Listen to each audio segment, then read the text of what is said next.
There are 3 beings spread out over 3 private military bases and secret operations, and those beings are alive.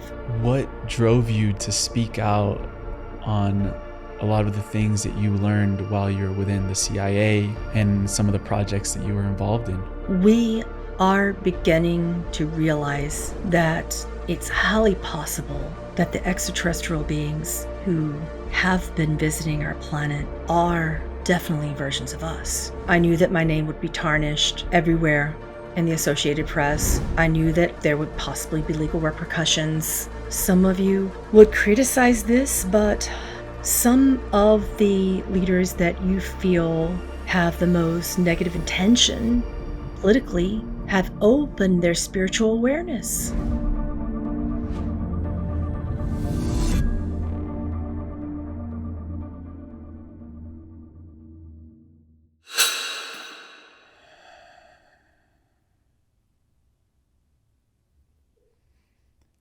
Pamela Aaralyn, welcome back on Just Tap In. I wanted to start off with you asking, what timeline are you most excited about right now for humanity? Who would want to be anywhere other than right here, right now? This time is incredibly exciting. And we get to pioneer a brand new consciousness and remember all the ways of our ancestors and then merge everything into powerful new choices, new constructs. The old becomes the new and the new becomes the old. It's something that we've never done before.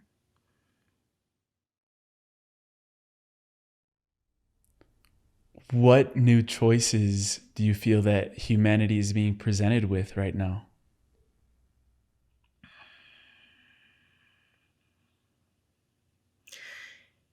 In the sense of our understanding of what we call the space-time distortion, we remember aspects of ourselves so powerfully right now, and we remember our power, but we also equally remember and resonate with our fear. That is a conundrum. That fear can be as powerful as love. It's nothing new, but it's brimming. This consciousness of fear and love and the choice between is brimming so powerfully to the very top of the human collective soul, so that consciousness can make choices collectively about what ancient ways serve us with love, not fear, and what new ways we can now create in our paths. And this is occurring in all aspects of human life, whether it be science and technology, languages and arts, music. The music that people are creating right now is absolutely phenomenal. We're seeing through a new lens while honoring the old and omitting the fear, the doubt, in all of its variations. So under that umbrella of fear, we have shame that we're not carrying through. The doubt that creates the shame. The unique languages and energy fields of cynicism and sarcasm. We won't even understand why we ever thought that was funny or useful. Seeing through this lens is different now because we've had this powerful kaleidoscope of choice for the past 175,000 years of this space-time distortion. And we're starting a new 40-year cycle. We've never had a 40-year cycle. It's always been 144,000 years or 175,000 years. And now we're changing the aspect of the collective experience of our space-time distortion. 40,000 years is a new way to cycle through consciousness. And my hope is that we create powerfully from love this time. I'm curious to know why the Council of Nine that you channel refer to the time-space continuum as a distortion, and what is exactly being distorted through this like space-time matrix that we're living in.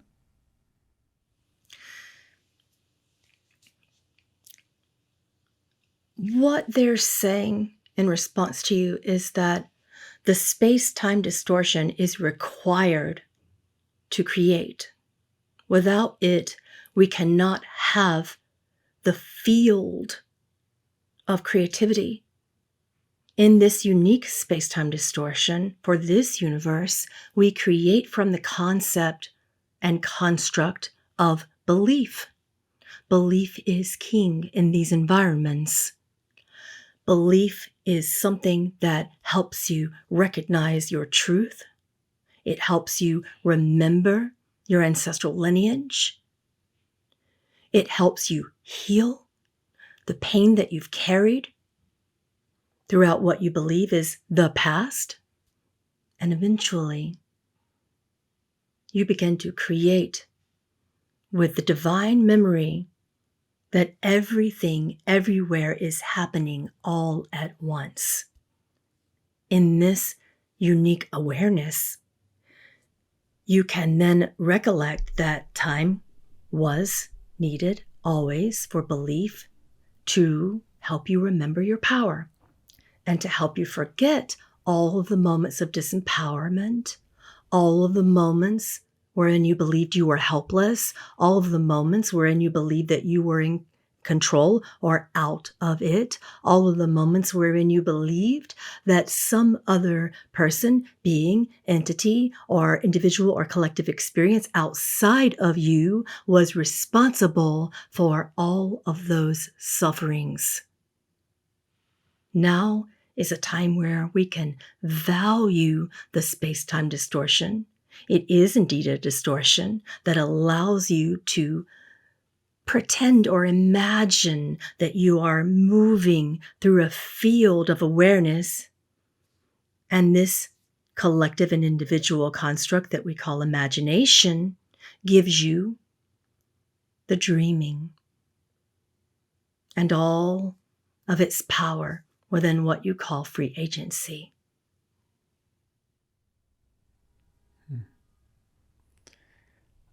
I feel that the collective is moving into a new understanding of our multidimensional nature.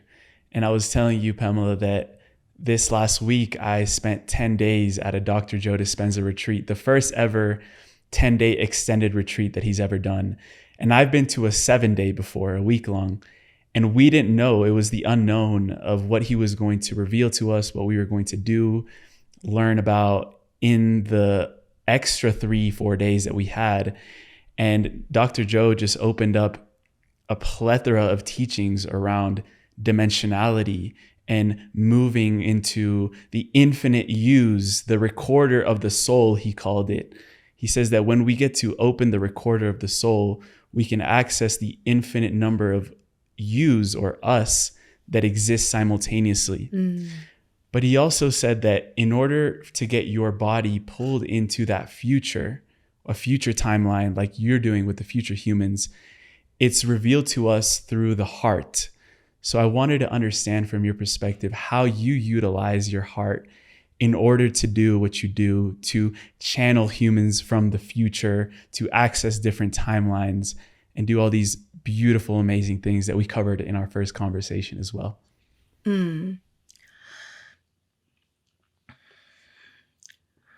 One must begin to understand and formulate a belief system of time as a friend, not an enemy, first and foremost, of time as a creative field of choosing, and that every experience is something that is present as an opportunity for more learning, more expansion, more healing.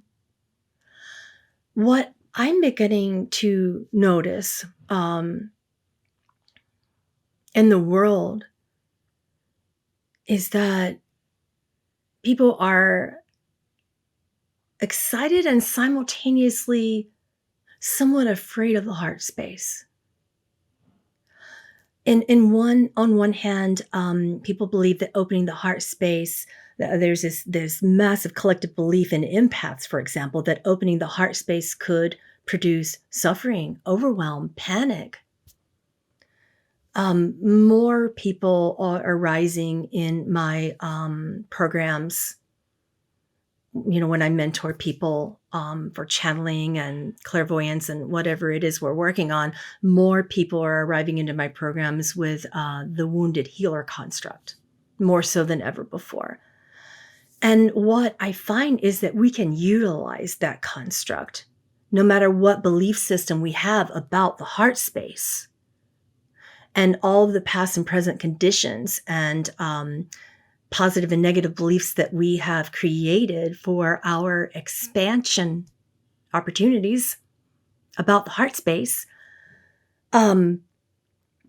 Despite and in spite and along with all of that, we can just set our beliefs aside and utilize breath and utilize the process of the Christ consciousness is my favorite way to tap in. So I was just talking about this with my wife, Anya, on the way home from breakfast this morning. And I was doing one of the Christ conscious Kriyas that was taught to me in one of my past lifetimes with one of these holy families. And she said, "What are you doing?" She was driving and I was in the passenger seat and I was doing the Kriya, and I can teach you guys how to do it. It's so beautiful to center into your heart space. You go ahead and you go ahead and go into a butterfly space. So the butterfly is like this. Okay. Like right there above your heart, the butterfly. Okay. You got that? You got your thumbs there, free and open like a butterfly. That represents the energy of freedom, that you're always free, that grace is a powerful creative field and a consciousness wherein one can access that field and remember your free will, right? And then you go ahead and grab your thumb, just like with your right hand, reach around and just like that, like grab your thumb. And then it looks like this. And the second thing you're going to do is reach over and grab the other fingers. And then we look like that from the other side there. Okay. And then clasp that. And now what you're going to do is pull in. Now place your chin down like this. And just get comfortable and breathe. And when you breathe, you just sigh. When Yeshua was walking the path of the Tibetan Buddhist, this was taught to him. They would sit down and they would perform this Kriya and they would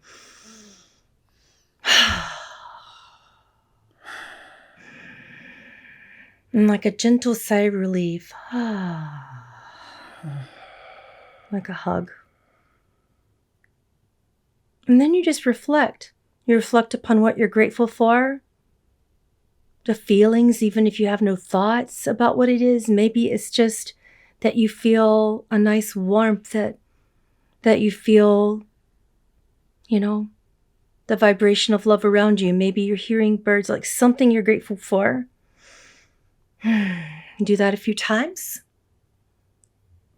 Center in your breath into your heart space. So when you breathe in, it's right behind your hands. And nothing can come out of this heart space.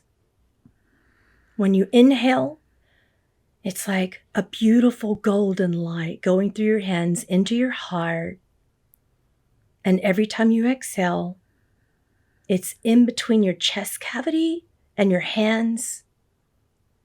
And everything is this beautiful bubble of golden consciousness right there between your heart and your hands. It's yours. It's your energy field. This is your cosmic space of remembrance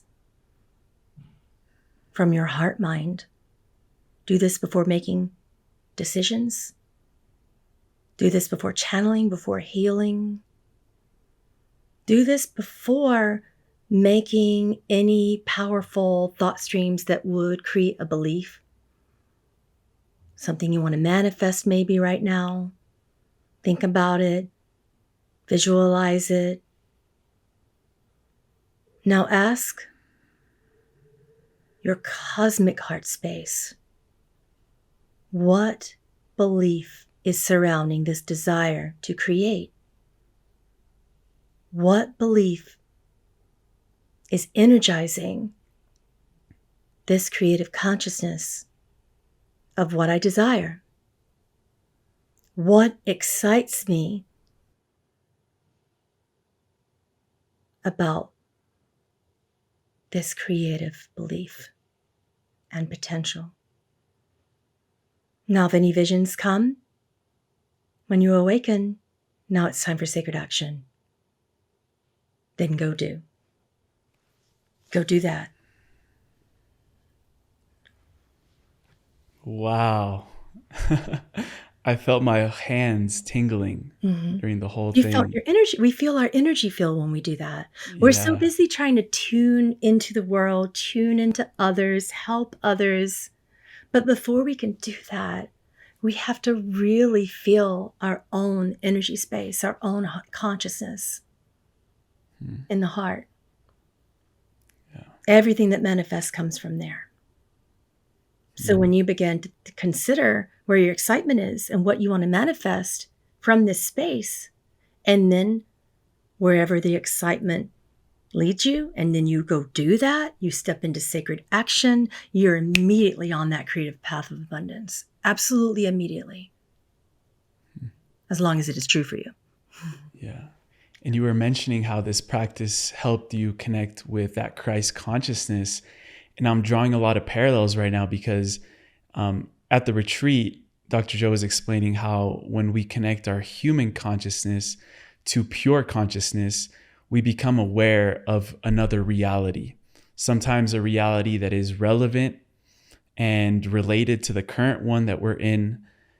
But a lot of these different realities are different versions of us.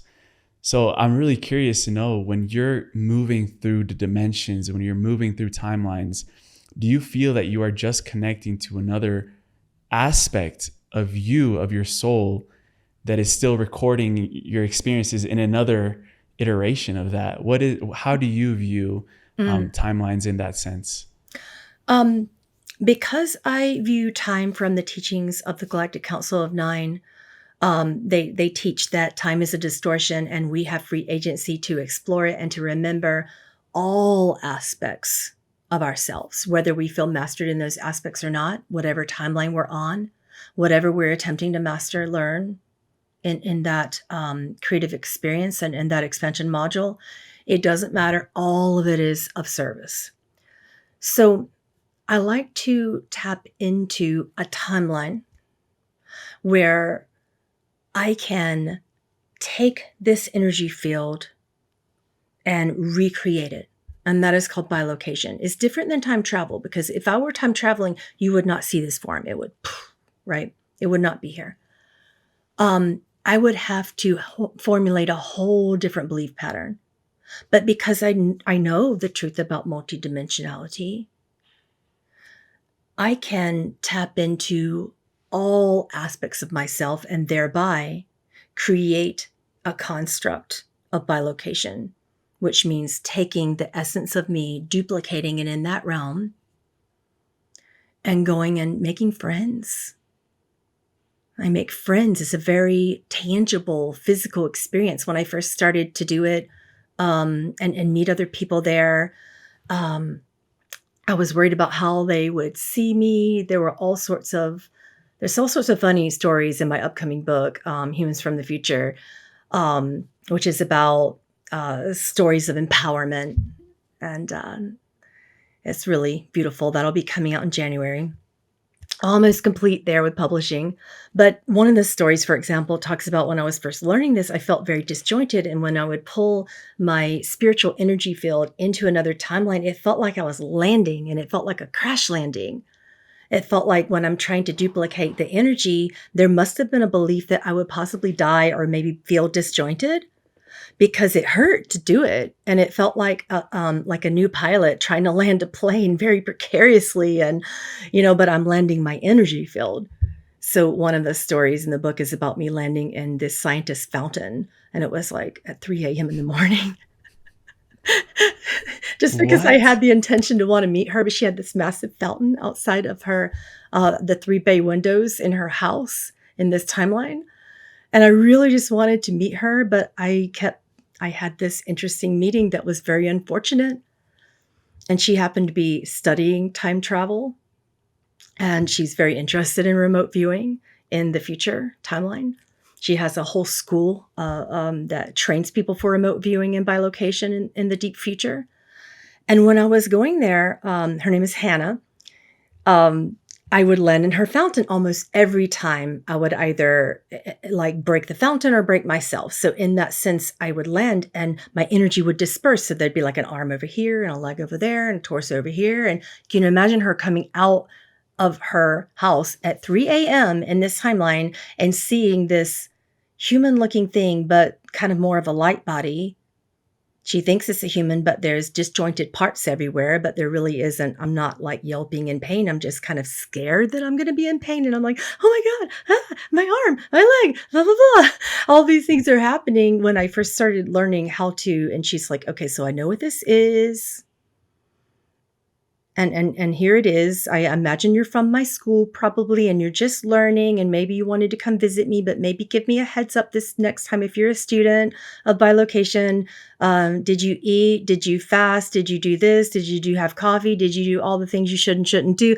Like, and we're breathing and we're like piecing all of it together. And as I started to breathe, all of my disjointed components of that light body began to come back together, and then I was grounded into it, and then it looked more like a human form, not a shiny light version of me.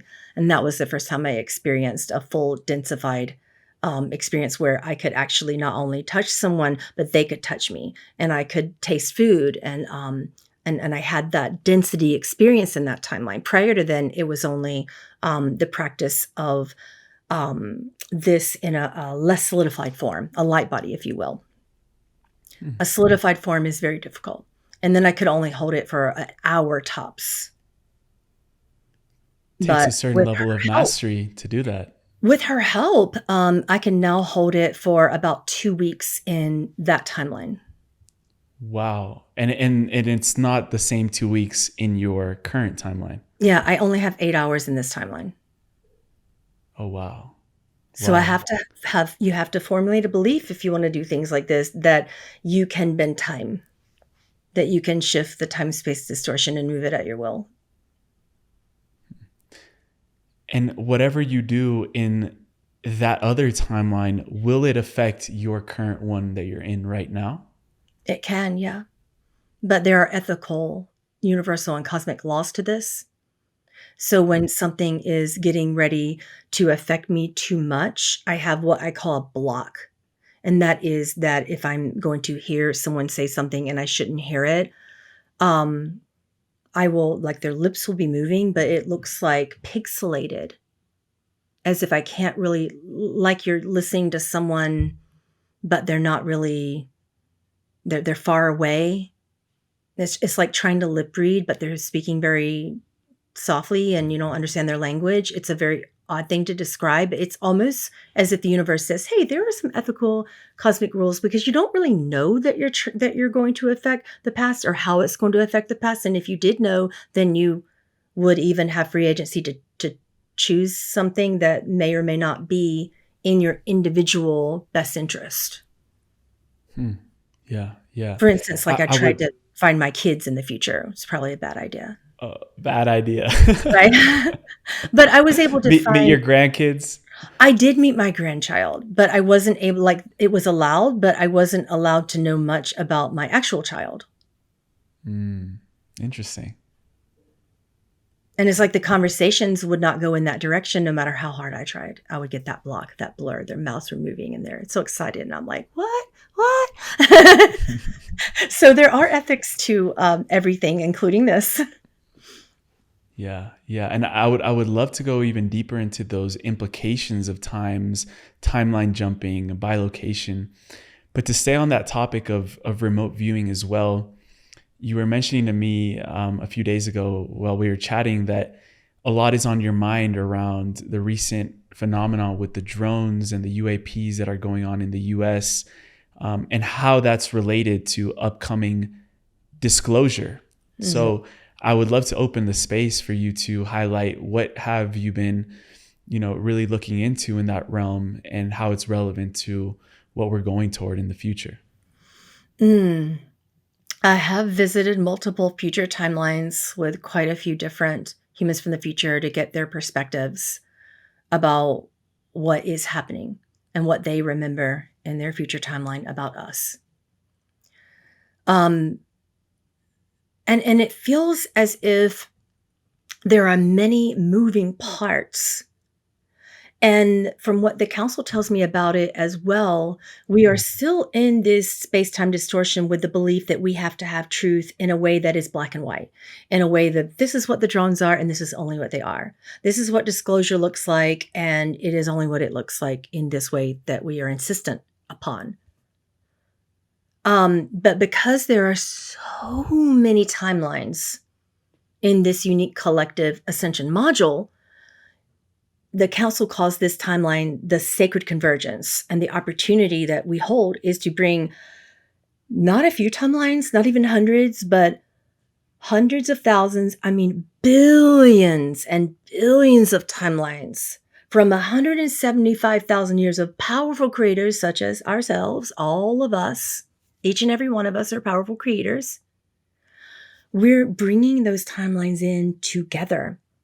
We've been entangled in a way that's been out here in dualistic confines and restrictions and limitations that's been like, it's this or it's that.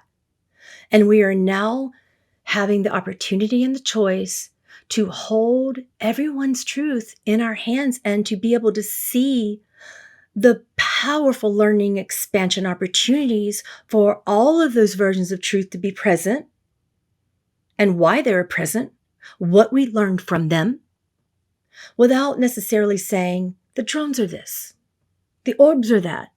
There are so many different things going on, a lot of moving parts that have been going on, and some people are perusing and observing this scenario as if the drones are recently discovered, which is another curious factor in this, because these drones have been around a long time, but we're now finally conscious and aware enough to look up from our cell phones to see them. We're out in nature. We are exploring ourselves enough to actually pay attention to our surroundings. We have the technology in our hearts, our minds, and in our phones to be able to utilize our hearts and our minds and our phones properly, and to be able to even see and observe what's here. That's new as well. It's not that the drones are new. It's that now we have drones that are reverse engineered from extraterrestrial civilizations who have been in contact with our governments. There are many disclosed and undisclosed files full of information about this. And now we have awakened and awakening whistleblowers talking all about it. It's not even something that Emilio, if you were to meet me 10 years ago, there wouldn't be enough whistleblowers around to even scientifically validate what some of the channels are offering to the world right now. And I'm not the only one with the views of what is being shown in the skies and what is being shown about our governments, what has been hidden from us for both positive and negative reasons. It's not so much that we need to deeply delve into those positive and negative reasons. We need to be able to hold many, many versions of truth, piece it all together, piece all the missing parts together if you really want to know what's going on. Because these drones are, again, reverse engineered craft that, according to the Council of Nine, are massive. There are many different types. There's about 15 different types of drones out there, not just the SUV-sized ones. The SUV-sized drones are reverse engineered craft, and they are not unmanned. So despite what some of the world leaders are suggesting, we cannot and should not shoot them down. You will hurt someone. Then we have unmanned drones that are pretty standard, that have been around. We just happen to be more aware and looking up and seeing them. We have all different types. We have some foreign drones from China and Russia that have been doing their jobs and have been doing their jobs and have been in the skies.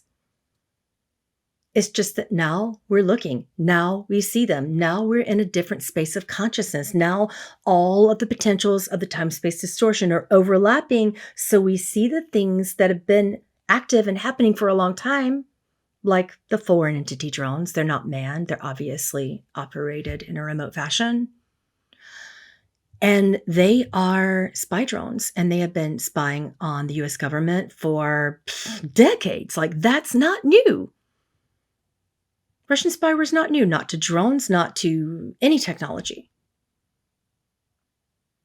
But the idea that we are just little defenseless sitting ducks is absolutely ridiculous. Absolutely ridiculous. I believe that our governments are underestimating us in terms of our power of what truths we can handle and what truths are going to cause us to go into a massive panic. They are underestimating us. We're doing our own research. We are awakening enough to put all of these moving parts together. We're looking backwards. We're looking at now. We're looking at potential. And we're starting to say, aha, we're actually already in World War III. And it's not going to hurt us. Our governments are at war, but it doesn't have to affect us. That may be happening behind the scenes in that timeline. And that's not our timeline, which is why that idea and concept of war is not hurting us. It's why we understand our power. We are remembering the constructs of our Christ consciousness, and we can see all these timelines of war happening around us, which have been going on for a long time. This is not new. But we can also see the power of choice, and that we can understand how to transmute this and how to begin to create a loving, empowered, unified civilization from that unity consciousness, which we are now awakening into and divinely remembering. So there's a lot here. So you have the spyware drones.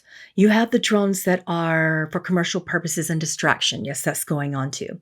A lot of distraction, a lot of, oh my gosh, people playing around because they've seen the other craft and they want to duplicate it and perhaps get TikTok views. Who knows? But there's also the obvious means of distraction. And if you're looking at all that so much and busy trying to determine what all of it is and what all of it means, guess what you're not doing? Your own work in here. Right. You're disconnected from the heart and more in the analytical mind. And I wanted to ask you, do you feel that there might be a particular human that you've connected with from the future that would like to address some of the topics that we've been touching on in regards to the sacred convergence, the timeline distortions, the ways that governments are reacting and how that is affecting the people? Do you feel like there might be anyone that would like to come forth that is relevant, most relevant to what we're going through now in the future? It depends upon what you want to know. We have access to former CIA members and whistleblowers. We have access to people who know about Project Bluebeam. We have access to absolutely anything you want to know if you're able to hold that in the grace that it is and not become afraid. Now, I know that you are, but we have to put out that intention to all of our listeners today. Yeah. To be able to be shown these things. And some of you are going to say, yeah, no shit, Pamela. But it's just going to be helpful to know how we handled it, what happened and didn't happen, and where it all led. Yeah. What year would you like to look at is what I'm asking you, because I've talked to some of these beings in multiple timelines and gotten more information. And I felt it really relevant to look at multiple timelines to be able to piece it all together for myself as well. Yeah. It's interesting because we're going to be having Greg Braden on in a few days, and he talks a lot about the year 2030 and post 2030 as being sort of also those convergence years of different cycles or different timelines. So, and it's not too far out in the future, but also it's far enough that we could really understand what actions that we take today can really influence us down the line and where that's leading. So I don't know if there's any spokesperson that you've connected to that you think would fit that purpose, and as well just holding all that with grace and love and non-judgment. Who would you feel would want to come through in that aspect? For just pure neutral information, for the sake of information, I'd say talk to the former whistleblower if you just want information from 2030 insofar as what is actually going on right now. That would be a good idea. You know, a lot of people are deeply concerned, and I believe this being wants to alleviate those concerns. Yeah, I trust that. Yeah. Beautiful. Let's do it. Yeah. Okay. So that would be, his name is John, and he's in year 2030. He is a former CIA member who's very familiar, Project Bluebeam. He got a lot of flack. He got a lot of flack coming out probably about 2 to 5 years ago. And he is alive in mine and your timeline. I think it would probably be best to talk to him because he can answer a lot of your questions. Beautiful. Beautiful. Yeah. Yeah.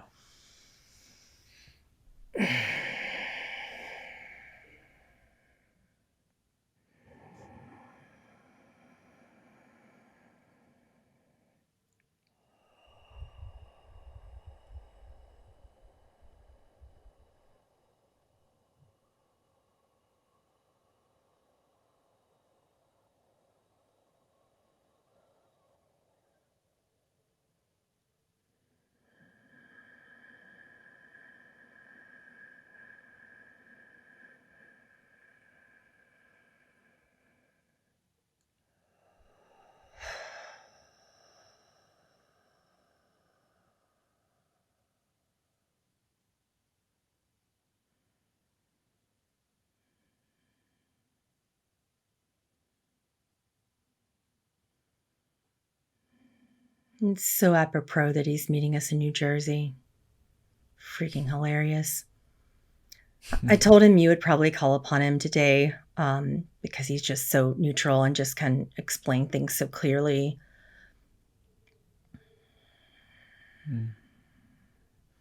Okay, we have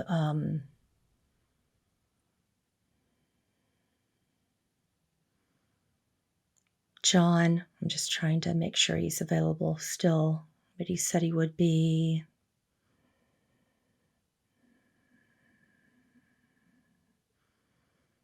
Hopefully his little miniature Doberman doesn't bite the crap out of my heels this time.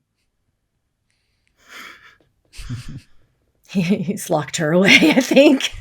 I hear her barking. Put her away. Put her away. Yeah, very far off. I was talking to him last night, and she bit the crap out of my heel, and I woke up this morning with pain in my heel. Oh, wow. He's apologizing about that.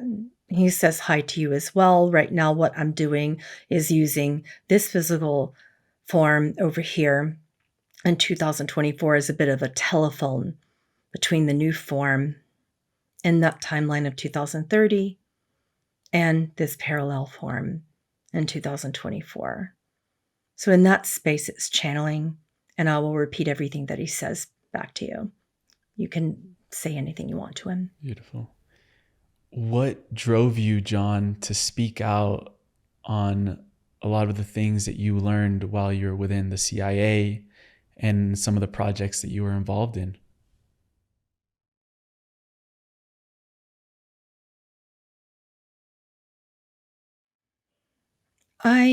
He says, I knew that I was getting ready to retire anyway. And I had learned everything that I thought I would learn. I had an eventful, successful career. But I knew that my reputation would be up for grabs at that moment because I have always been, I've known for being honest and clear and forthcoming. I have a history as being a truthful person. But I wanted to change the idea of loyalty and being a loyal person who would honor a debriefing to a person who would be loyal towards truth for everyone, not just truth for governmental entities. I observed how people were being treated around me. And I knew that it would be time to make a not so graceful exit. I knew that my name would be tarnished everywhere in the Associated Press. I knew that there would possibly be legal repercussions. But it just didn't matter anymore. The truth became more important. So I became a well-respected whistleblower who is credible. I come from credible sources. I have a lengthy experience in the CIA. I understand the beginnings, the middle components, and the end components of all of Project Bluebeam. And I simply did not prefer the direction that it was headed. And I felt that I owed the public some information. I knew that it would roll out relatively soon. And before this project could create perhaps a large fear response, I wanted to provide enough information so that you could empower yourself with the truth and not be afraid. That meant more than any repercussion. That meant more than my reputation.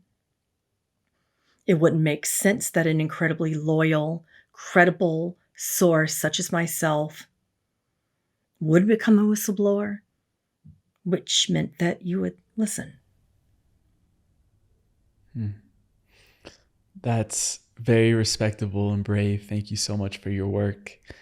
I would love to also ask you how, in your timeline in 2030, public perception of extraterrestrials and advanced species outside of the planet have evolved over time with all of this new information coming out since our time.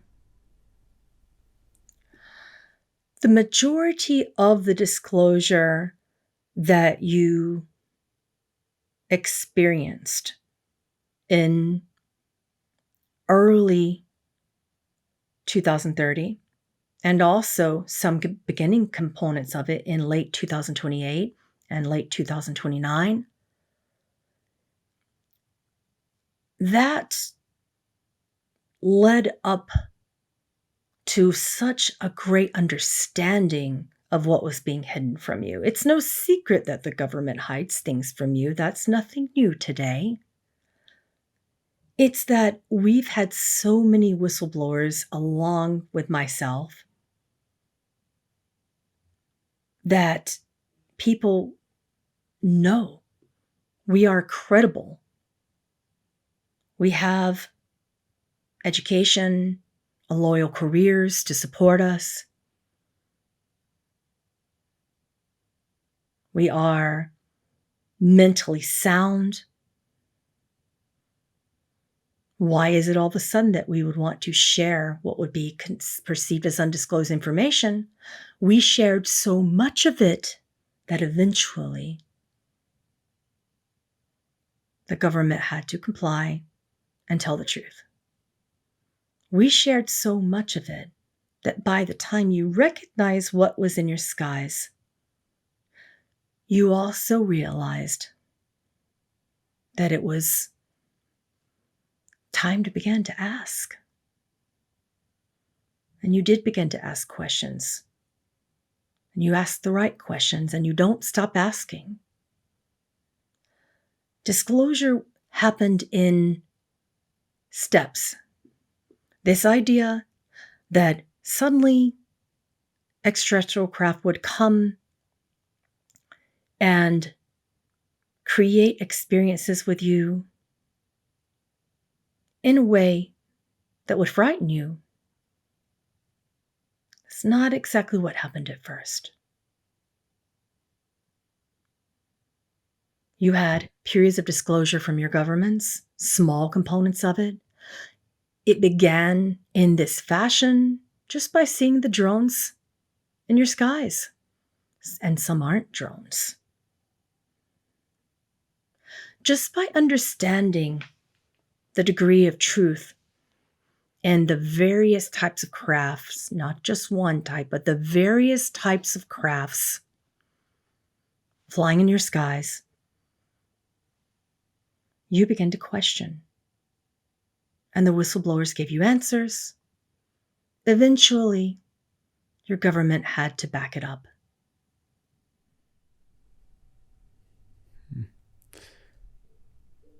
John, what are the best questions that we can start asking individually to really start this disclosure process in an accelerated way right now?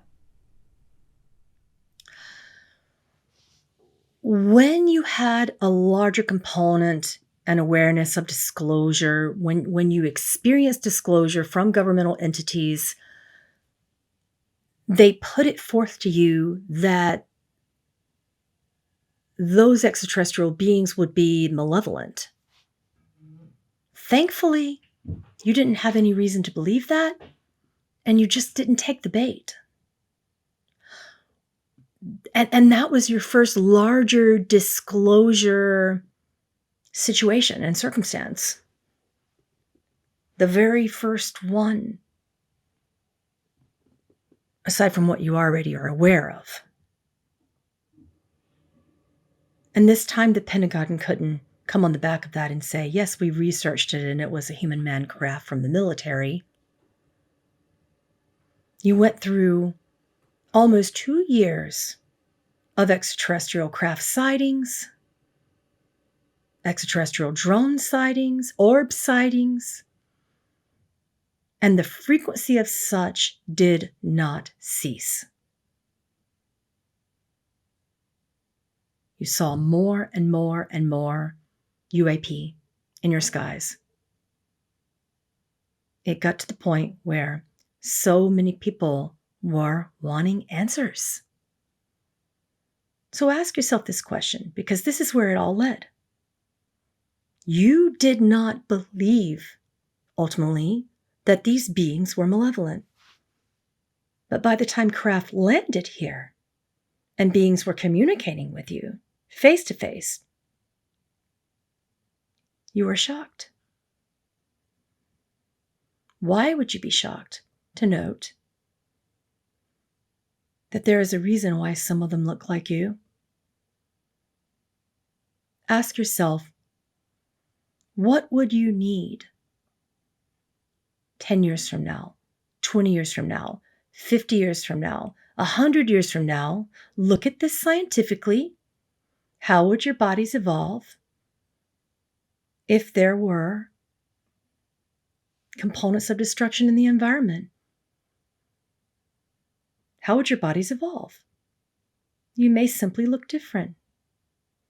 How would your bodies evolve in other circumstances if the environment completely regenerated and you held access to a lot more technology than you do now?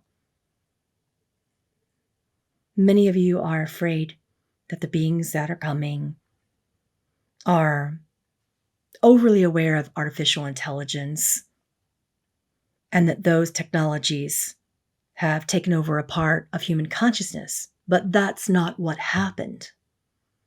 What happened is that some of you had so much access towards those technologies, and you created a field of protection of sorts,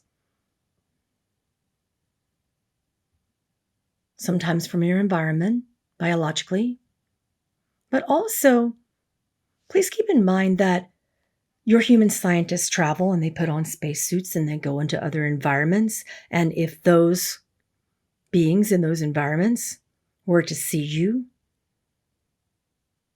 they wouldn't necessarily be able to comprehend if your exoteric shell called your spacesuit is your skin or is your flesh and bone, or if you have been taken over by artificial intelligence. If they're unaware, some are. But just as many who aren't aware of what you are and what they are, those aware beings know that you are a past version of them, and they hold a great love for you. They are aware that they are future versions of you and that you are past versions of them. They have broken through the concept and the scientific explanation and construct of the space-time distortion. So ask yourself that question. What would you look like in the future? And do not be afraid. Beautiful family, Emilio here. I just wanted to take a quick moment to acknowledge what it really means for you to be here. What it means for you to be taking the time out of your day to tell the universe, this is what I value. This is what I want more of. I want to cultivate in my environment, in my space, in my mind, my heart, and my soul. Conversations that will uplift me, that will raise my consciousness, that will raise my frequency, that will allow me to get to know more about myself and the world around me. That is why you're here. That is what I believe that we're doing here. And I will never be the type of person to tell you, subscribe now, do it, press the button. I do not want to be that person, but I do want to acknowledge that the size of the community, how we grow, is directly correlated to the people that we can attract on this show, the beautiful conversations that we can have, and also the resources that we can pour into making this a movement rather than just a podcast. And I need your help, and I need everyone else's help. I cannot do this alone. And from looking at our analytics, 45% of the people watching this are subscribed. That means 65% are not. And this is an invitation, because a subscription to a channel on this platform is telling the platform, this is what I want more of. Feed me more of this, because this interests me. This fills my soul. This nourishes me. This fills my mind. And I hope that we can continue doing that for you. If you made it up to this point in this video, that's why we're here. And it's a joy to be able to be doing this. This is my dream job right here. You guys are making it possible. So from my heart to yours, thank you to everyone who has subscribed to the channel. And thank you for being here. It's truly a blessing. And I can't wait to continue building and growing with you guys. We're just getting started. See you in the next one. Who are some beings, or a being in particular, that you have connected with, John, in your work that has opened your heart the most and changed the way you see reality in a new way? Well, some of you would judge this, but I'd say it would be Snowden. Some of you would criticize this, but some of the leaders that you feel have the most negative intention politically have opened their spiritual awareness and completely surprised me. Like your former President Trump. I don't hold any preference towards or against him, but I will tell you the truth of what happened. He became incredibly protective of your liberties. And so did everyone else who supported him. So no matter what dog you have in that political race, please keep in mind that everyone can change. I saw him change. I saw him shift. I saw him begin to deeply care.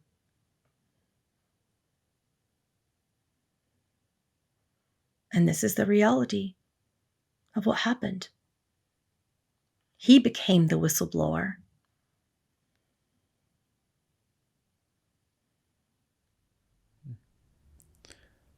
Are we talking about Edward Snowden, the American Russian whistleblower? We are. What has his role evolved into in the recent years? He is laying low, you would call it, in your time. But in my time, he's a journalist. He writes. And he writes and gives pieces to the Associated Press behind the scenes under a pseudonym. And he continues to be a powerful whistleblower. What's he writing about in your time? He is writing about the different things that have been hidden from the American public. He is writing about the different things that he's aware of in our reversed engineered craft. He is writing about the treatment of prisoners of war. He is writing about the concept of war and how it is used to fuel American economy, and what we've been told and what we haven't been told about when we've been in war and what we've done in those scenarios. He writes about war crimes. If there's anything that's going to catalyze you, he will write about it and submit it anonymously to the public. And he writes with great sources backing him up. Since our time, what have we understood about humanity's contact with extraterrestrial civilizations and species in our ancient past? Many paleontologists have studied this in terms of how aware we could have been at that time. Paleontology has discovered that what you would call the Neolithic man held greater capacity towards an understanding of astrology, astronomy, that the Neolithic man had a great awareness of farming that was outside of what we currently know, a great awareness of the gift of finding water on lands. And it's the same study that's always been. It's just that our carbon dating is incredibly succinct now, as you are becoming aware of. We are finding much more information about our ancestors. We've found a lot of discoveries about the technologies that were utilized by ancient Egyptians and the extraterrestrial beings who supported those ancient Egyptians and Syrians. We became aware of travel, intercontinental travel, and perhaps how impossible it would have been to find certain types of beings on certain portions of the earth where they typically wouldn't be, were it not for a unique type of travel that they were possibly utilizing. And we found out that they possibly were also moving through time.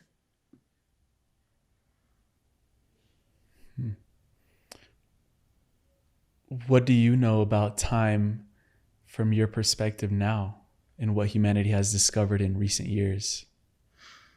I know very little, honestly, but I can tell you that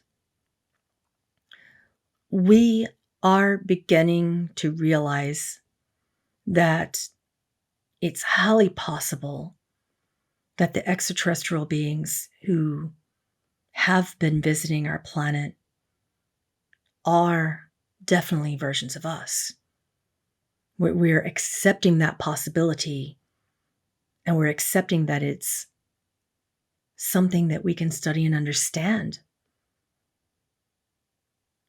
A lot of the results of my whistleblowing involved getting certain files opened up, certain reverse engineered crafts, certain reverse engineered technologies that happened with Project Bluebeam are open in public today. The government finally began to disclose this information that they are utilizing reverse engineered technologies from what you would now call extraterrestrial visitors. There has been much disclosure about the fact that Roswell didn't hold 1, 2, or 3 beings. They held an entire crew. Also, there are 3 beings spread out over 3 private military bases and secret operations. And those beings are alive.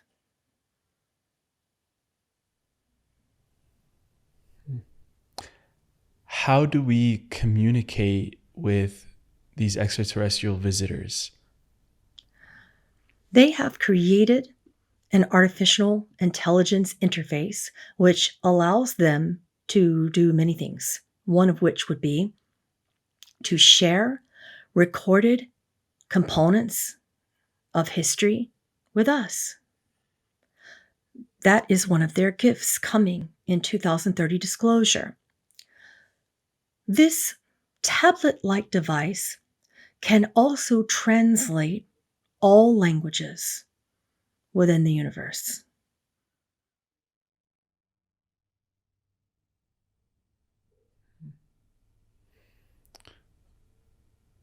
Are there any advanced technologies that are being held now in our current time, 2024, that were opened up into the public since your time that have really been beneficial to the way that humans have evolved and developed and create in the world?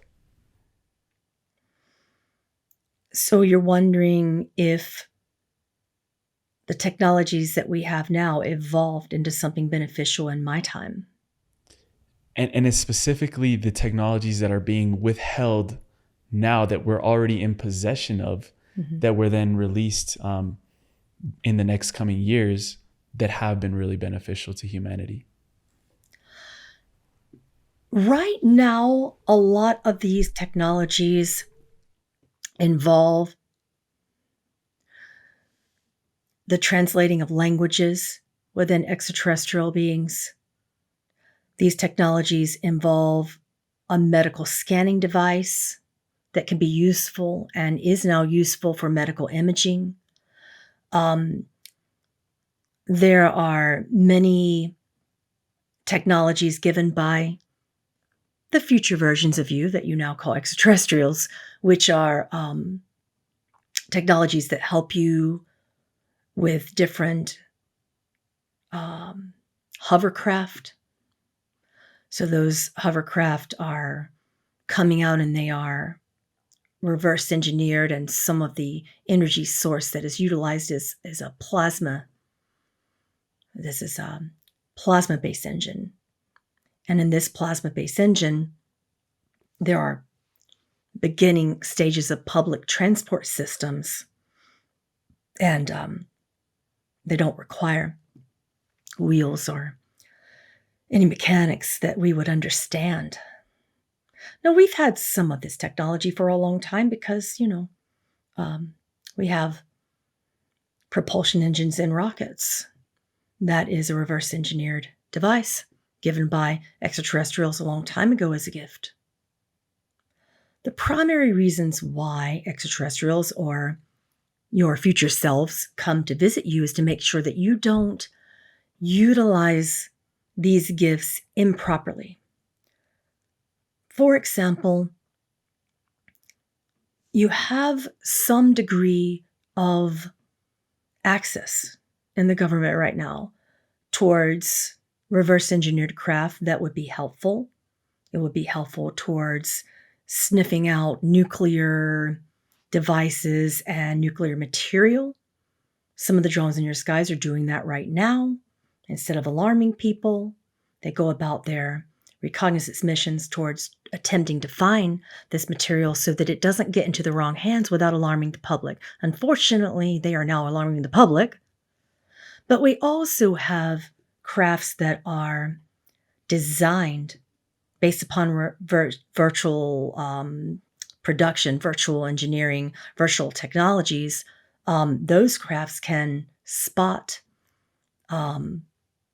these technologies can spot nuclear warheads and nuclear missiles headed in our direction, and you'd never see them in your skies. They can spot them for a very long, they're long range.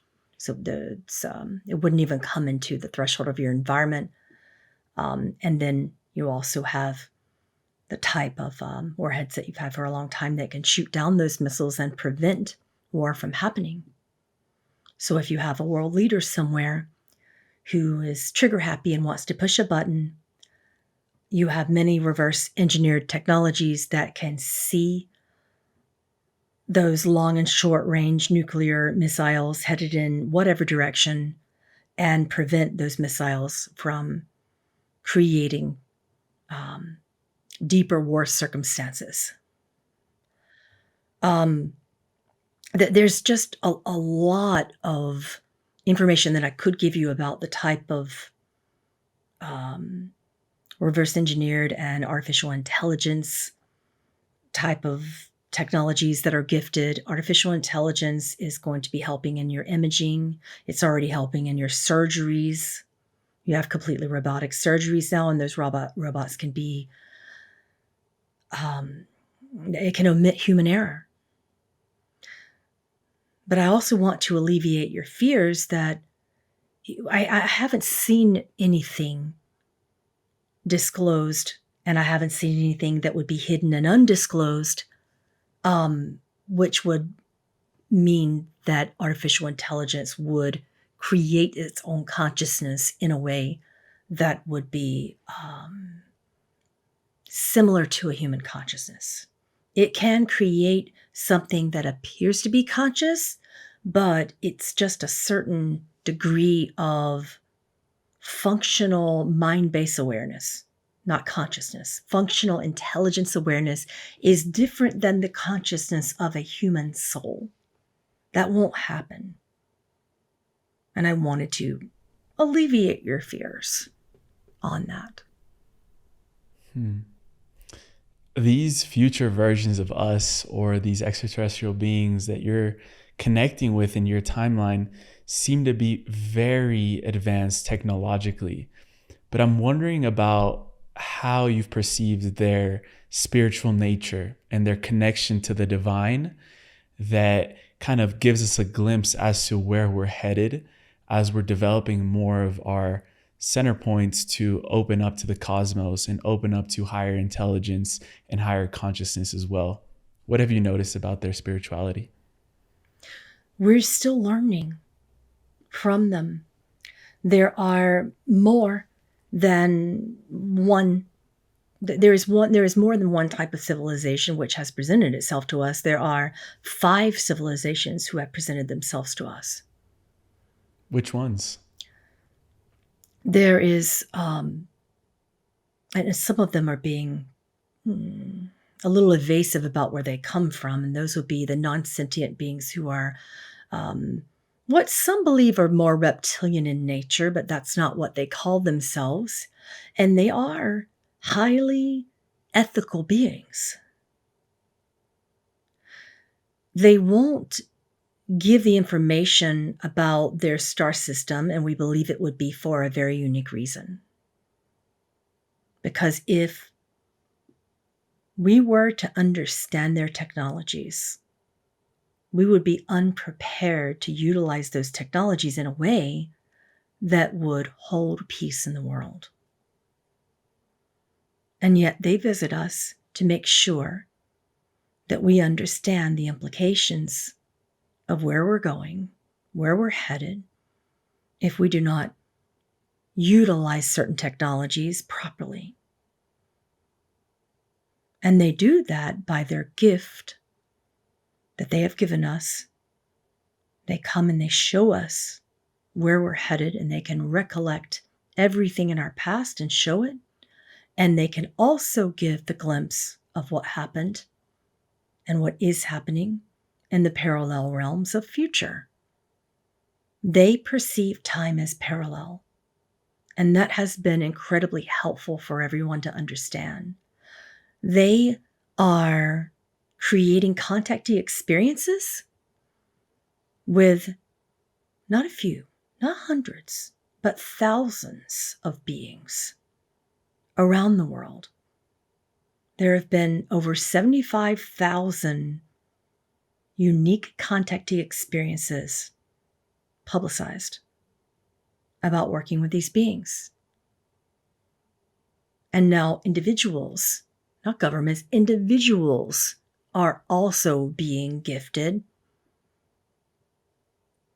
these teachings of understanding about time and how time really works. They have hopes that we can heal our bodies, heal our minds. They have hopes that we can extend our current lifespan in the ways that they have. They have hopes in also helping their civilization when they help ours. They do so for the good of all. But many are misunderstanding them because they don't have the typical human appearance. And they have not told us where they're from. They do disclose that they will at some point tell us where they're from, but they have to finish all of their teachings about time before they can do so. And they do so with these recording devices that they've gifted individuals and governments. And they do so often. Once we understand enough about time, then they will disclose their origin points. This is one race, but again, there are many. We also have a race from Proxima Centauri, very close by. We have a race visiting from Alpha Centauri, who, as you know, is very close by. One of the final questions I had for you, John, is what can we do to make your future better?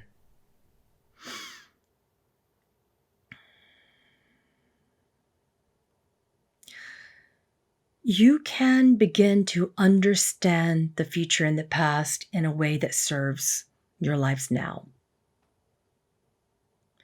You can take what your governments say with a grain of salt. You can honestly support the Associated Press less with your viewage. We know that knowledge is power. and you have perceived information with power. But when you are continually being told lies, what can you really do with that information? You will either become angry and revolt, or you will become afraid, and then you will feel powerless. None of those scenarios are helpful. Let's do something different. That is how you could help not merely myself and people around me. I'm just a few years away. This is how you could help the entire universe. And what would you say to citizens who distrust their governments entirely? Is there a way to bridge that gap between the people and our current leadership so we can create more unity and less polarity in the world right now? I would say to look at that deeper. Why do you need to trust your government in order to know the truth?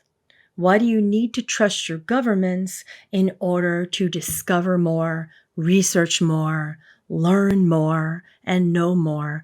Why do you need to trust the government for where you're going? Why have we created this type of insistence? Why do we need that, is what I would ask you. And finally, what are you most excited to know more about in your current research and in what's unfolding right now on the planet in your timeline? Before we met these beings, these versions of ourselves,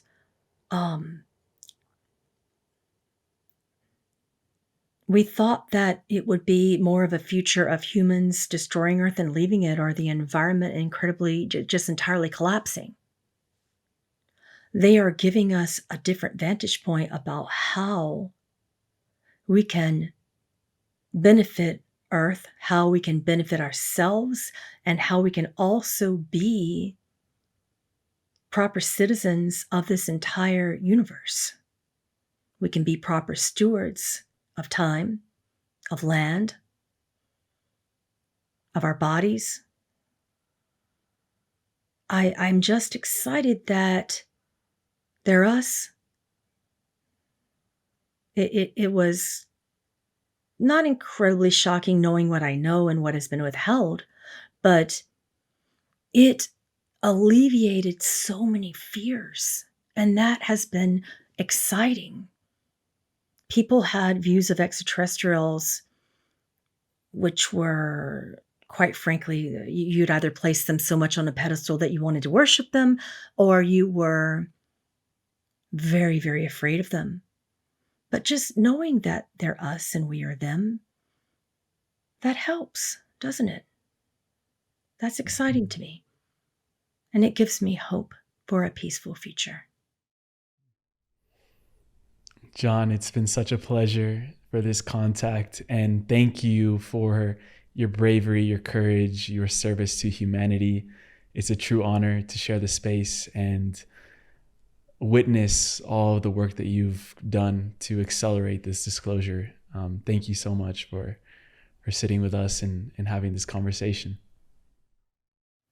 He wants to thank you all. And he said he believes in you so much.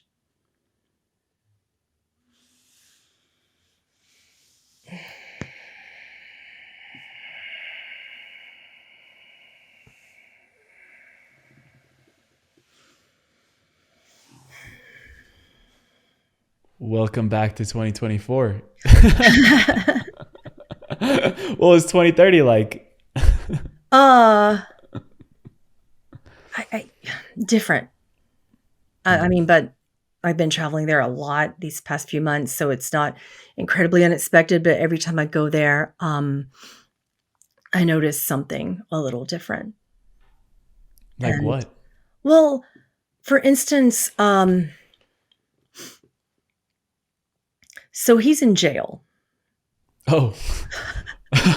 He was talking to us from prison. But I know. And in that state, like, our government hasn't changed that much in terms of just punishing people for disclosure. But he just doesn't care. And even the prison system that he's in, and you guys can go look that up, is in New Jersey.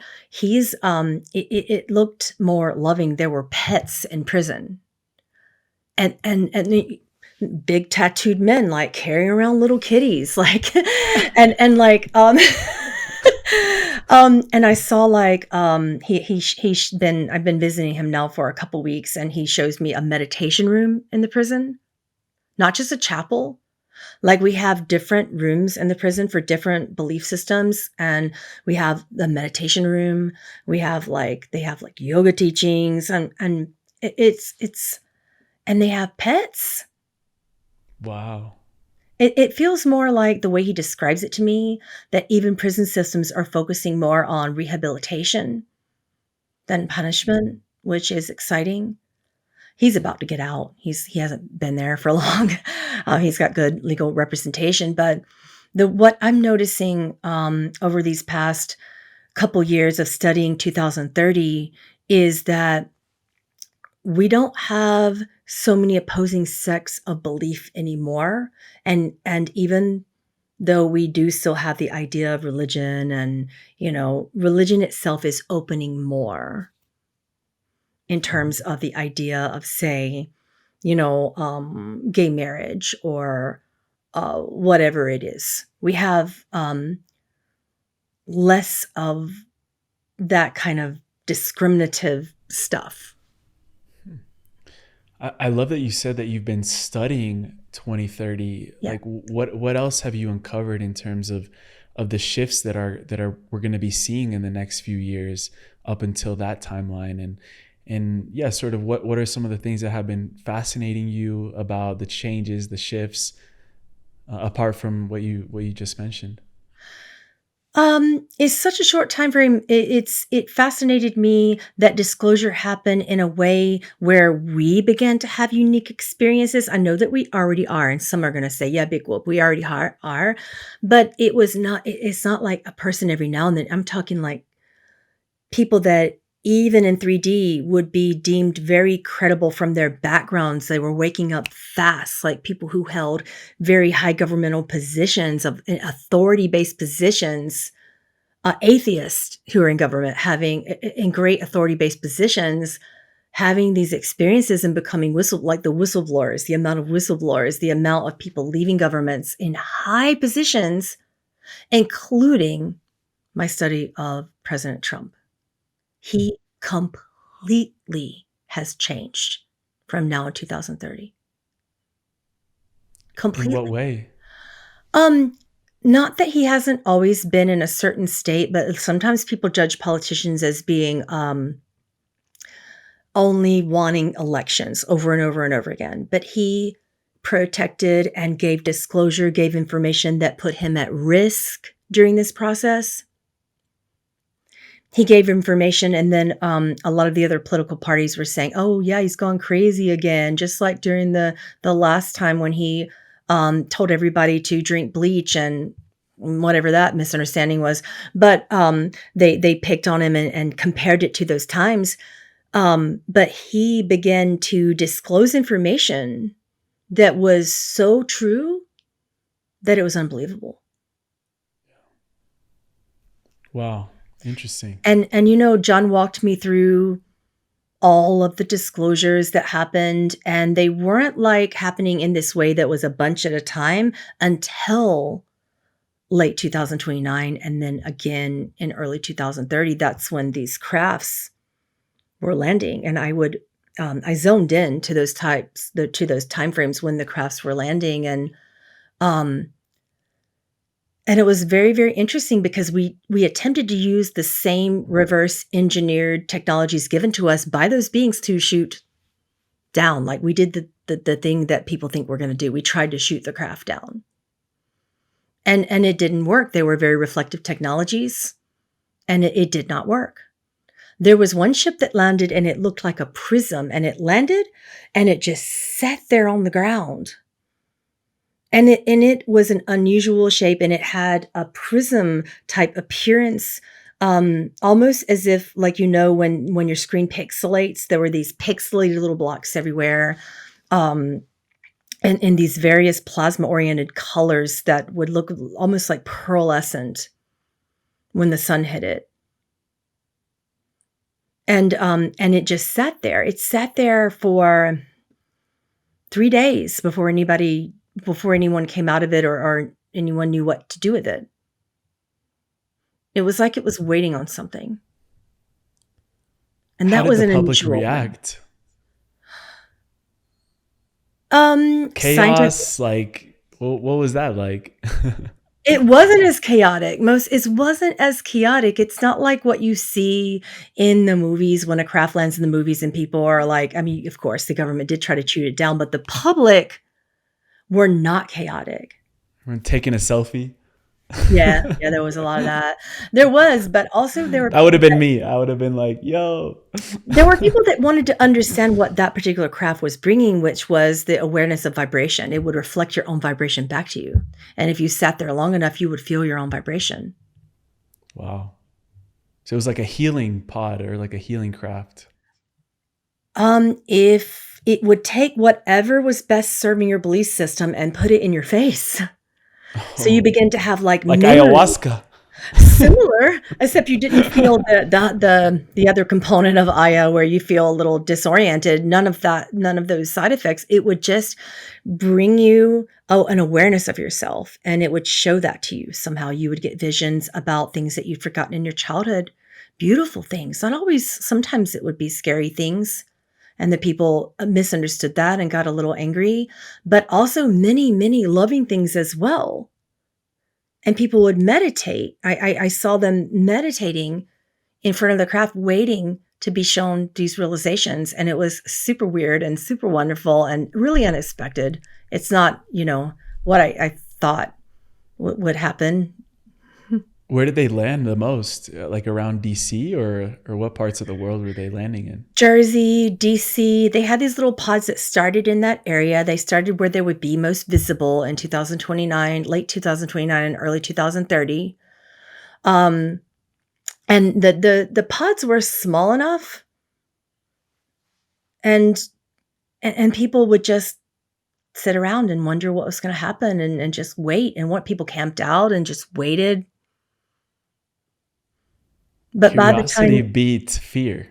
Well, people were waiting on exactly, and people were waiting on something bad to happen or something good to happen. And when they recognized that beings weren't actually going to come out of those crafts, then they were wondering what's next. Or are we having an invasion? And this is just some type of weapon? Because it was affecting our belief system. You had some people saying, well, are they telepathically transmitting messages from, they called them domes or dome prisms, dome prisms, ET prisms, domes, things like that. And they were waiting and they were like, are the domes mind controlling us? Now they're going to take us over because we're all meditative and peaceful now. Some of us are, the people that had negative experiences are what you would deem to be negative. I looked at it as just like people were telling me that they were being shown components of their childhood because they didn't remember. And yes, it was painful, but they wanted to know. So I didn't really view that as trying to control anyone. I viewed it as trying to heal us. And then the crafts just left. No one ever came. That wasn't our first experience, though. That was our third experience. It was just the most memorable to me. Our first one were when the beings came and they were very orb-like craft. It also wasn't what people expected. Like people tend to expect the standard type of crafts that we are seeing in our skies currently. These were similar to the orbs that we've been seeing for a while. And they had these centralized points of technology and then these spinning bands around them, like this way and that way and that way. And they were spinning quicker than you can even observe and visualize and understand. And they made a very unusual sound, and the sound would scramble like, say, cars, people were driving around.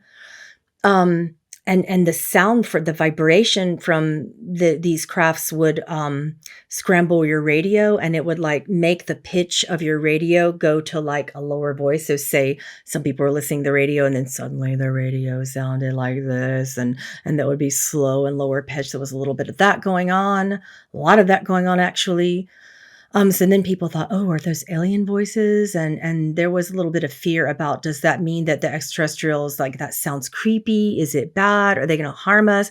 But it was just that the technology did something to our radio waves.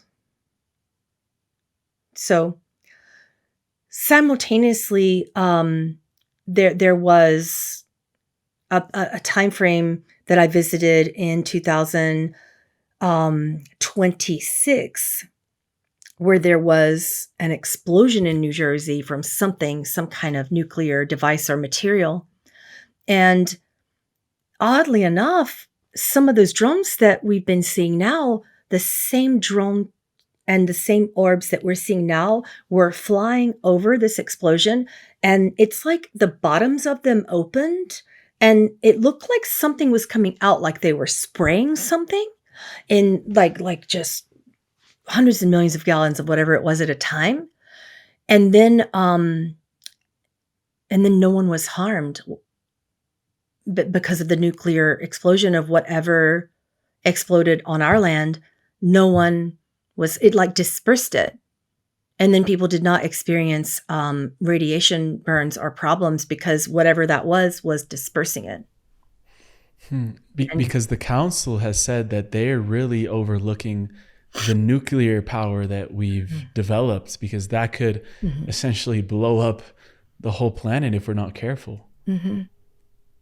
Absolutely. And I have noticed some of those crafts being very similar, but like there's only a certain amount of information that I am allowed to have as a human about if they are or aren't the council. I know the council is protecting us, but I don't know which craft they're on. Like I can remote view and go into there and go into their timeline, do all the stuff. But it's very difficult for me to determine because they have so many different types of crafts and they're like, we're only going to tell you so much so that you remain unbiased. So then there's that, right?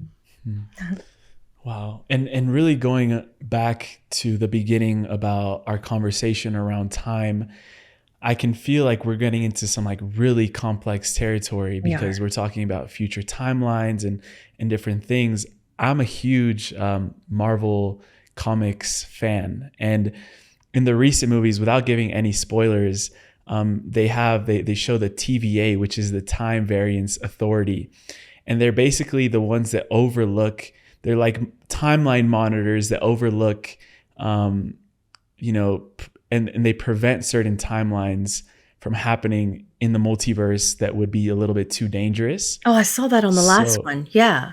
Yeah. And I was wondering, because who or what dictates or looks over the sacred timeline that they call, like in the Marvel universe, who overlooks the timeline? Like, is there a council? Is there like an all-knowing being that kind of goes like, oh, let's omit this little action. Let's do this. Let's do that. Like I don't want people feeling like, are we puppets? Are we puppets to something else? Like, what's going on? No, not at all. The way that the council has described that theory to me is that there is a group of beings that are called Chronos.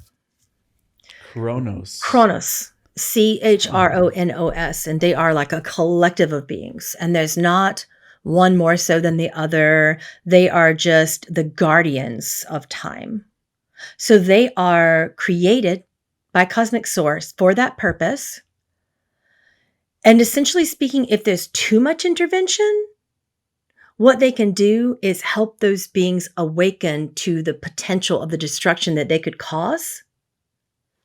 So they can not necessarily change our experience of how we create time or intervene, but they can do things like give us certain points of awareness so that we really activate our potential, not just for our own good, but for the good of everyone, so that we make more unified decisions, which then gives a potential more peaceful timeline.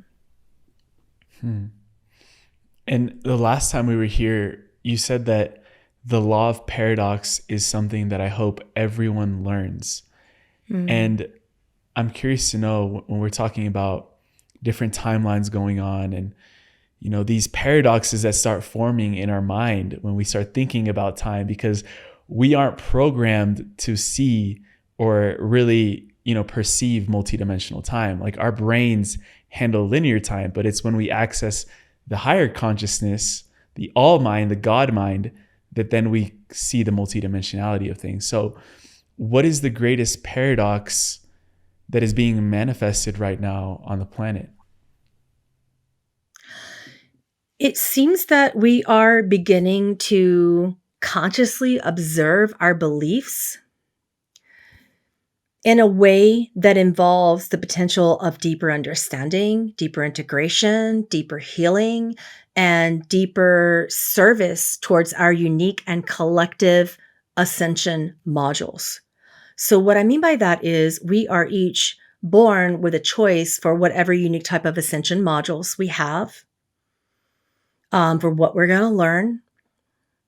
We choose that, and then we forget. That's what time does. Time naturally creates the experience of what the council calls the great forgetting, where we forget everything. And then we know everything based upon the limited construct of what time offers in our conditioned systems, whether they be political, educational, religious, parental, relationship constructs, everything. We have gender constructs. Everything is a construct.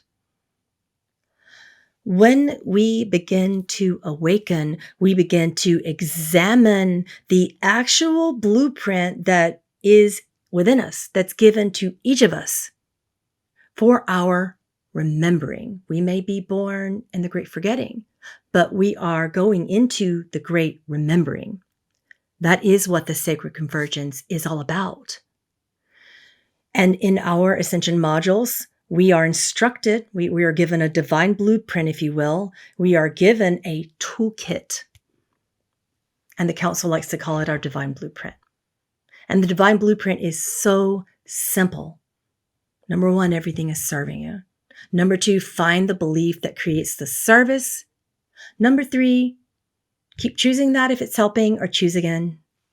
Number four, follow your heart, not your emotions. Number five, release attachment, judgment, and insistence.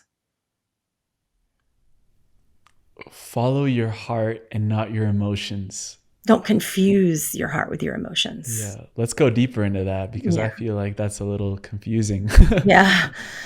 Because we are naturally sentient creatures, and we also want love. We are so loving by our nature. And because we are born into love and Cosmic Source loves us so much, we tend to want that. We go in, and once time occurs, we begin to forget. We are taught something different than that right away. As children, we're taught to sit down and be quiet, be good girls, be good boys, believe in something that is external. Everything else has more authority over you, whether they be parents, siblings, teachers, religions, etc. And we are taught unworthiness over and over and over again. Therefore, when we begin to really awaken and open our hearts, we do so from a place of lack. We do so from a place of a belief in unworthiness. Why? Because it's just there. And that belief just taps us more into the lack and the pain and this desire from the lack, which is helpful for seeking, for spiritual seeking. It's helpful for spiritual inquiry and beginning to be curious about who we are and how to feel differently. However, we also, based upon that lack of feeling loved and forgetting that we are that love that we're seeking, when we feel ourselves and we feel our connection to Source, we tend to just become immediately overwhelmed, and then we formulate an attachment and an insistence upon that energy field. When we feel our first mystical experiences, we often become overjoyed, elated, or deeply heartfelt, and then we confuse the greatest mystery of divine love for the mystical experience. And something that the council often states is, please do not confuse the mystery for the mystical experience. Because we Has become that ever attached happened to to that you? feeling. Oh, yeah. Oh, absolutely. I've had 37 samadhi experiences, and the only thing I wanted to do at that time, back in 2017, was get back into that samadhi experience. And I was like, but I want to feel that way all the time. And we wouldn't learn. We would not expand. We would not really be true to what we come for if we just want to stay one way all the time. Everything serves us. Every feeling serves us. And every feeling can be assimilated, questioned, integrated. Everything can serve us. When we get that, the heart opens beyond any emotion that we can even fathom. What has Dolores Cannon taught you the most about reincarnation and escaping this wheel of samsara, the karma that we've been taught about that, keeps us coming back and repeating the same lessons over and over again? She has not taught me that she believes in karma at all. Mm-hmm. She states, and there we go.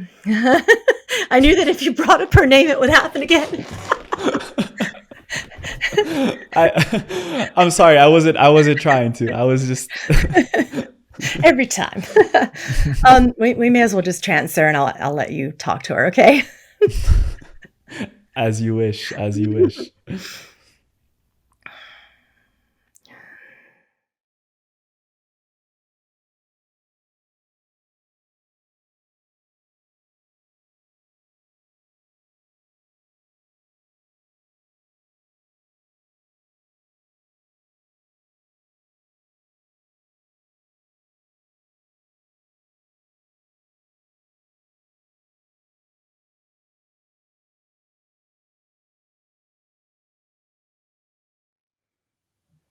I'm ready when you are to listen.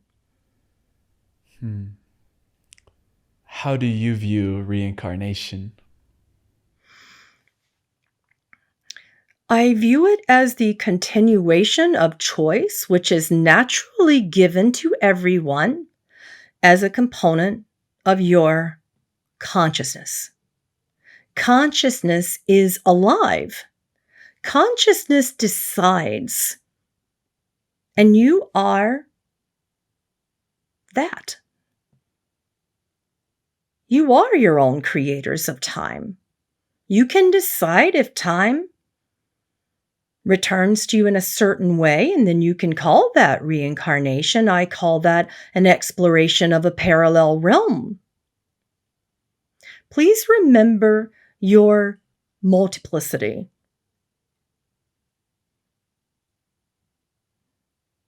All of that is happening at the same time, if you will, pun intended.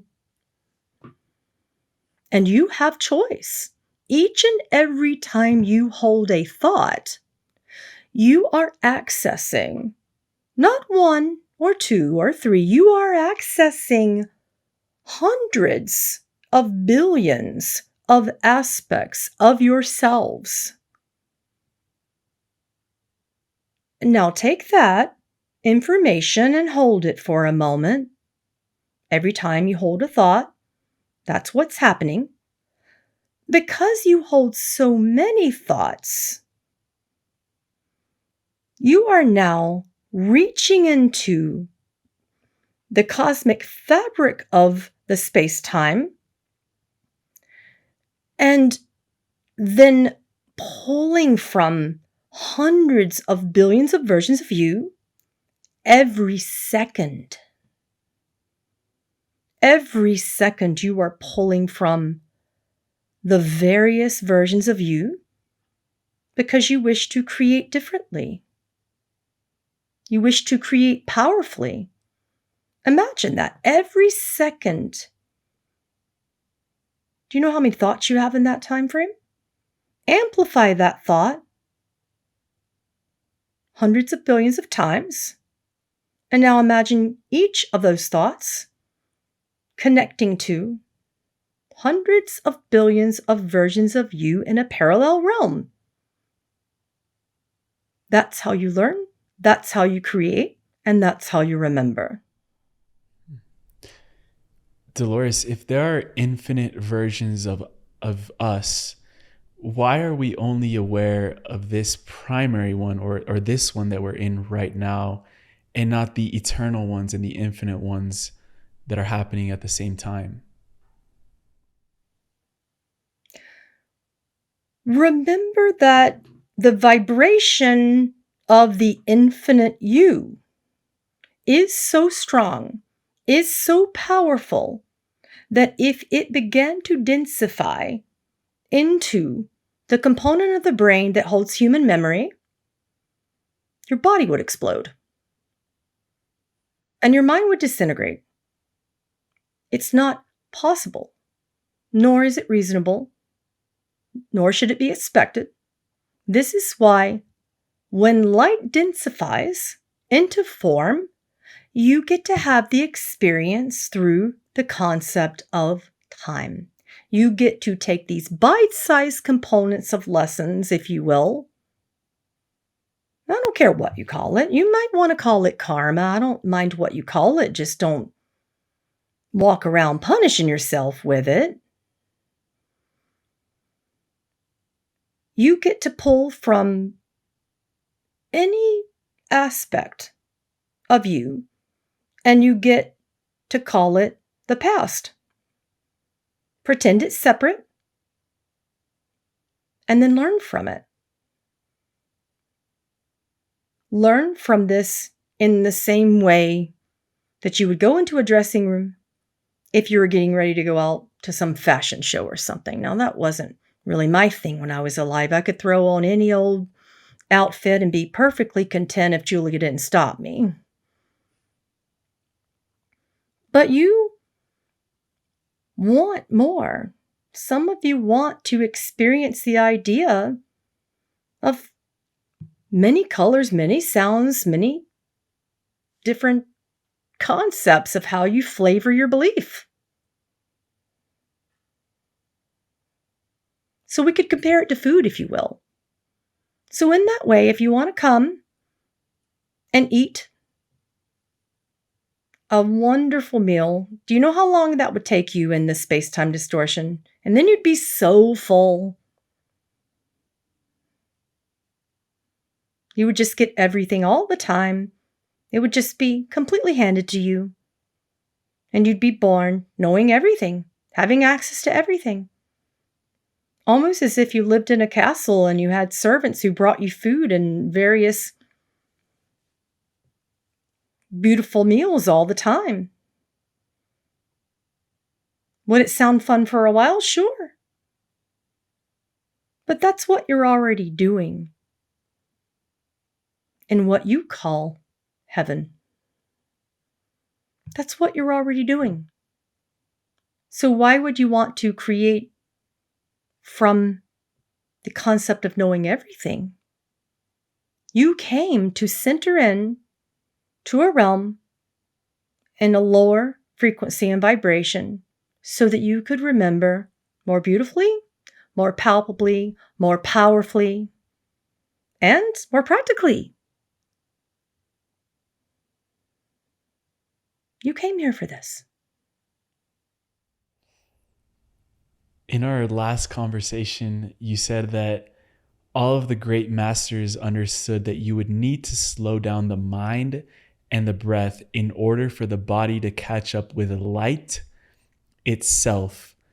So what is that understanding of light in our mind, in our breath, in our body have to do with our access to multiple dimensions? Light moves quickly. You all understand the scientific concept of the speed of light. The bodies hold a frequency, a vibration, if you will, that amplifies in a way that will never catch up with light. And if it does, you're going to call that death. And you've even created a massive collective belief system surrounding this where you all look at a light and go into it. That's how powerful that is, but that's only your brain shutting down. There is no tunnel. There's just a tunnel effect in your brain. It's not real. You've created entire systems of what happens immediately after life. And based upon your belief, you'll create that for yourself. But please know this, you are always creating. You don't just stop creating. So as long as you are creating, you are expanding. However, when it comes to your thoughts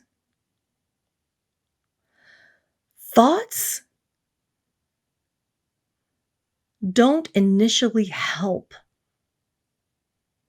in the idea of creation. Thoughts are the primary basis of your vibration. And now the concern here is that you would create from thought based upon problematic, painful belief systems. Your thought holds great power. And you know what happens when you think from fear? You know what happens when you think from love? You know what happens when you raise your vibration. But those older constructs of painful belief systems are very strong. And they tend to dominate your thoughts because the vibration that they are creating is serving you somehow.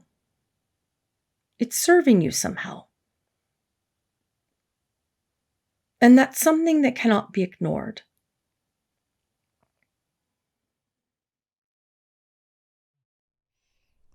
That's so beautiful. The last question I have, because I want to be conscious of Pamela's time, is what is one belief that would liberate the individual and humanity at large the most? If you begin to believe that every part of you is worthy, you're going to learn the most. You're going to experience the fullness of the nature of your subconscious. If you can begin the path, not of understanding worthiness, but experiencing it and allowing yourself to experience it, all of those other beliefs that teach you that you are not that will begin to dissipate. And then all of those timelines that we've been talking about converge peacefully. And that will serve everyone. Beautiful. Thank you so much, Dolores. It's always a gift to hear from you and continue learning from you in such a big way. Keep researching. I will.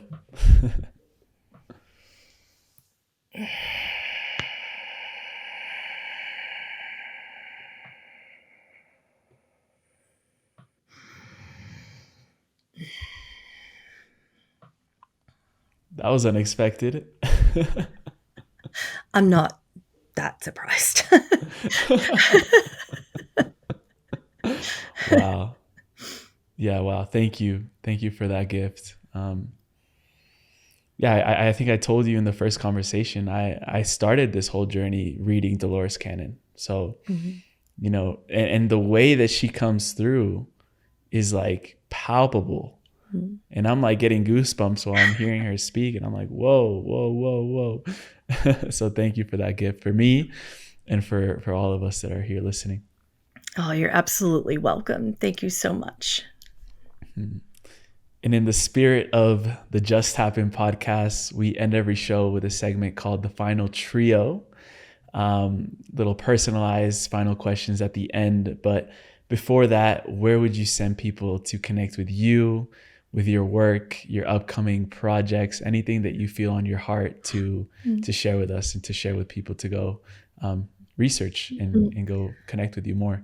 Yeah, you can find me on my YouTube channel, It's just at Pamela Aaralyn. You can find me on Gaia TV. By the time this is done, that will be my debut. On the George Newry Show, you can find me on my Patreon channel as well. And soon the Humans from the Future book will be out, probably by the time this is published, hopefully, who knows. So you'll find that in the upcoming months as well as we head into 2025. It's stories of empowerment and hope for our future selves. I'm going to devour that book, and we need to have you back on to discuss that book because I feel it's going to be powerful. Those are like my most, I've had a lot of bilocation experiences throughout my explorations and research of time, but those were the ones that I learned the most from. So that's what the book is about, is sharing some of those experiences. And I didn't get a chance to always share live, like on my channel, everything that actually happened. So I had to go back and revisit all those people, and I got more information from them. So it's a deeper exploration. Wow, that's quite a lot of work too. So thank you for making the time. Yeah. To go back to everything, and wow, amazing. For the final trio, the first question I had for you is, why does our soul love time? It is the only way to powerfully create. It is such a powerful module of expansion. Without it, we could not experience the deeply empowered, unique way that we love. Beautiful. Another why question. Why is it helpful to remember our future? All components of time hold aspects of ourselves which we will remember. It's more of when we will remember and how we will choose to experience those memories and then implement them and then create from them. So the more we remember about both our past and our future, the more permission we give ourselves to fully expand powerfully right now. Beautiful. A few weeks ago, or maybe a little bit over a month ago, on your channel, on your YouTube channel, you said, "You have failed to silence me. I have not and will not stop bringing my messages to the world." What is one message that you will never stop bringing to the world that is on your heart right now to share?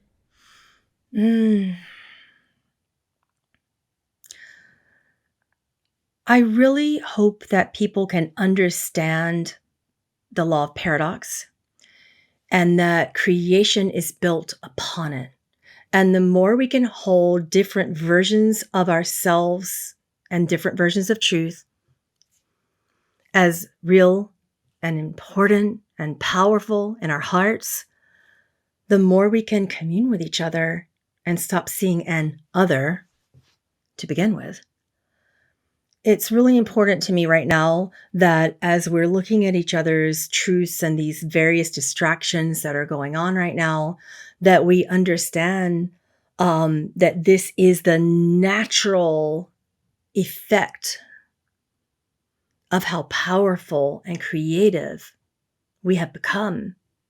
And if we just realize it, that we've created hundreds of billions of timelines because that's the power of creation, then we can say, oh, look, in this timeline, someone sees this as drones. Someone sees this as potential fear and warmongering. Someone sees this version of the president as bad. This version of the president is good.